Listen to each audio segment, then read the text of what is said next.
शब्द विचार। अब ये जो सुबंत है इसको हम सुप नाम से भी जानते हैं। तो सुप प्रत्यय में सु से प तक 21 प्रत्यय होते हैं, ऐसा मैंने आपको पूर्व में बता दिया है। सुप प्रत्यय प्राय अनुबंध युक्त होते हैं, अर्थात मैत्री वाले होते हैं। तीसरा है अनुबंध उन वर्णों को कहते हैं जो प्रकृति अथवा प्रत्यय में उच्चारण आदि के लिए लगे रहते हैं पर बाद में लुप्त हो जाते हैं, अर्थात वो गायब हो जाते हैं। ऐसे अनुबंधों को इक्त अर्थात जाने वाला कहा जाता है।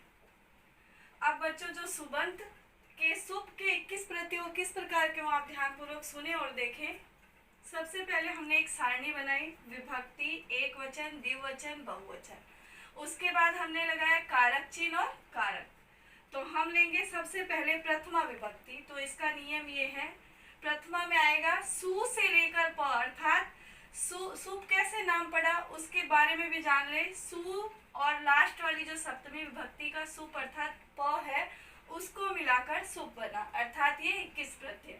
अब हम शुरू करते हैं बच्चों। प्रथमा में है सु, औ, जस।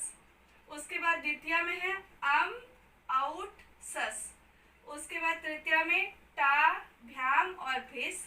उसके बाद चतुर्थी में है डे, भ्याम, भ्यस। उसके बाद पंचमी में डशी, भ्याम, भ्यस। षष्ठी में डंस, ओश, आम। उसके बाद सप्तमी में डी, ओश, सु। अर्थात और संबोधन जो हमारी प्रथमा होती है सु, औ, जस, संबोधन में आएगा सु, औ, जस। अब बच्चों जैसे मैंने आपको ये बताया तो उसी प्रकार जो कारक चिन्ह है वो भी इसमें कैसे ऐड होते हैं उसके बारे में जाने। प्रथमा में आएगा कर्ता, ने। कारक तो है हमारा कर्ता और उसके बाद कारक चिन्ह क्या हो गया, ने। और द्वितीय में आएगा कर्म और इसका जो चिन्ह होता है वो है का। उसके बाद तृतीया में है करण, तो इसमें आएगा ने, से के द्वारा। उसके बाद आता है हमारा जो चतुर्थी विभक्ति है उसमें आती है हमारे, देखिए बच्चों, संप्रदान कारक, उसका चिन्ह होता है को, के लिए। उसके बाद हमारे पंचमी में आता है आपादान यानी अलग होने के योग में, तो उसमें आएगा से।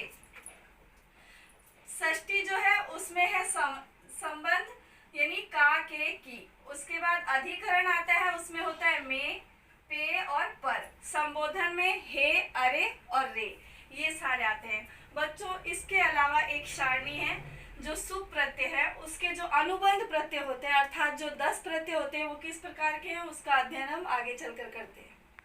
बच्चों जैसा कि आप जानते हो हमारे जो सुबंध प्रकरण अर्थात सुप प्रत्यय हैं वह 21 होते हैं और अनुबंध करवाने पर जो अनुबंध अर्थात मैत्री वाले प्रत्यय होते हैं वो 10 होते हैं, उनकी संख्या 10 होती है। जब आप रीट या सी-टेट आदि का एग्जाम देते हैं तो उसमें कुछ प्रश्न बनकर आते हैं जो सुप प्रत्यय होते हैं उनकी कितनी संख्या होती है, तो आपको बताना होता है 21 संख्या, अर्थात वो संख्या में कितने होते हैं तो 21 होते हैं। और जो आपके अनुबंध युक्त प्रत्यय होते हैं अर्थात जो क्या करते हैं व्याकरण के नियमों में ढलकर हमारे शब्द रूप का निर्माण करते हैं, अनुबंध युक्त प्रत्यय होते हैं हमारे 10, जिनकी संख्या होती है 10। ये आपके प्रश्न बन के आते हैं, इनका उत्तर आपको याद रखना है बच्चों। अब हमारे जो अनुबंध वाले प्रत्यय हैं उनका नाम कैसे है और शेष क्या बचता है उसके बारे में हम यहाँ सारणी बनाकर हमने रखी है, उसका अध्ययन अब हम करेंगे।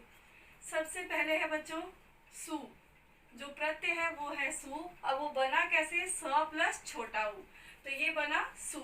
अब अनुबंध अर्थात मैत्री वाला जो हमारा शब्द है वो है छोटा उ, और जब इन दोनों को मिलाने पर शेष क्या बचता है स।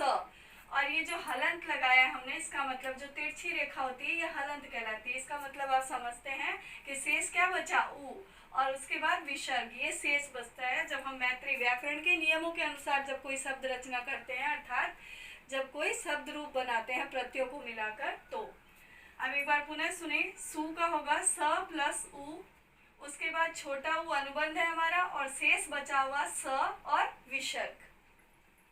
उसके बाद दूसरा वर्ड है बच्चों, दूसरा प्रत्यय है जस, ज प्लस अस, जो अनुबंध युक्त शब्द है वो है ज, और उसके बाद अस, शेष में बचा हुआ अस, और जो चिन्ह है आपका अ और विसर्ग, अ की मात्रा और विसर्ग। उसके बाद तीसरा है हमारा प्रत्यय आउट, तो ये कैसे बनेगा आउ प्लस ट। उसके बाद जो इसका अनुबंध है वो है ट और शेष बचा हुआ अंश है आउ, और जो चिन्ह होगा मात्राएं कैसी आएगी जब शब्द रूप निर्माण करेंगे तो आउ और कोमा अह। उसके बाद 4 नंबर पर है बच्चों हमारा सस।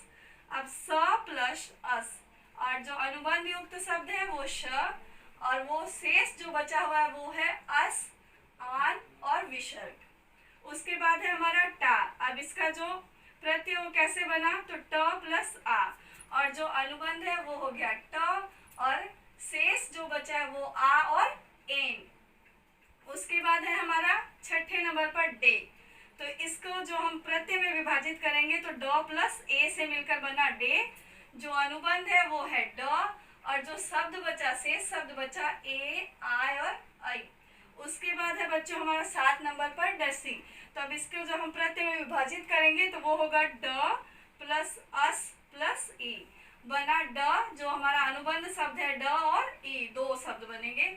उसके बाद है हमारा इसका अश और आत और विसर्ग, ये 3 शेष शब्द बचे हुए हैं। उसके बाद है 8 नंबर पर हमारा है ड, डंस। तो इसका बनेगा ड प्लस अस, और शेष बचा ड, और जो इसके बाकी शेष शब्द जो है अस, श और अ, अनुबंध वाला शब्द ड ही है। उसके बाद 9 नंबर पर है डी। तो ड प्लस ई, और जो शेष बच रहा है वो ड है, और शेष अंश है, अनुबंध वाला शब्द है ड, और उसके बाद शेष अंश जो बचता है ई, यानी छोटी एडी, और उसके बाद छोटी। उसके बाद हमारा जो 10वां प्रत्यय है वो है सुप। तो ये कैसे प्रत्ययों में विभाजित हुआ है, सु प्लस प, और जो इसका अनुबंध अर्थात मैत्री वाला जो शब्द है वो है प, और शेष अंश जैसा जो शेष बचता है वो हो गया शु। अब यह प्रत्यय प्रकृति से जुड़कर पद बनाने के क्रम में सुप आदि प्रत्ययों से जब अनुबंध स्थापित करते हैं तो शब्द रचना होती है। उसमें हमें कई व्याकरणिक नियमों का पालन करके और उसके बाद ही हमारा जो शब्द रूप होता है उसका निर्माण किया जाता है। बच्चों, अब शब्द रूप का निर्माण कैसे होता है उसका अध्ययन हम अगले वीडियो में करेंगे।